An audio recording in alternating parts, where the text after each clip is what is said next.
صافي دابا البصاره حطيتها هنايا، هذه عاقل من نص كيلو ديال الذوق.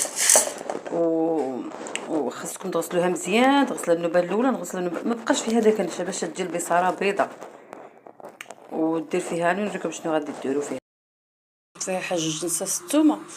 انا الثومه ما عنديش حاضره بزاف النهار، الا عندكم حتى 3 حتى 4 مع البرد مزيانه. احسن حاجه للكحبه حنا نقولوا للسعله، السعال، احسن حاجه هي البصاره. الا بغيتو تبراو من السعله، وكاين الناس اللي يقولوا لها الكحبه، هي تشرب البصاره طيبيها واخا تكون الليل، وطيبيها في الليل وخليه حزه للصباح، وشربيها على الصباح عاد تغسلي وجهك وشربي زلافه وما تبقاش. وجربوها وردوا عليا الخبار.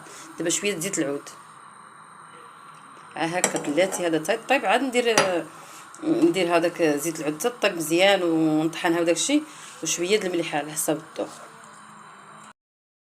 محدده دايره هاد البيوتيه هاد الرغوه هادي ما تطفيش عليها البوطه حتى ما تبقاش هاد الرغوه هادي اللي نشوفوها من الفوق عاد ديك الساعه طفي البوطه.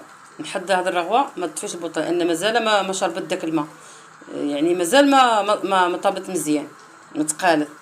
هاد الرغوه هادي هي اللي نيت حيد في خطره عاد ديك الساعه طفيو البوطه، طفيو عليها. ها هي دابا منين طابت وتقالت دابا ها ما بقاش داك الرغوه اللي قلت لكم شفتيها. دابا عاد نزلوها. ها هي كي جات تبارك الله في هاد البرد سخونه. غندير شويه زيت العود.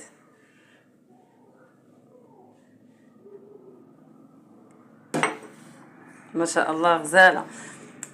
شكرا لكم، ما نساوش معكم حظ اللايك ودعموني واشتركوا معايا، وشكرا لكم بزاف بزاف.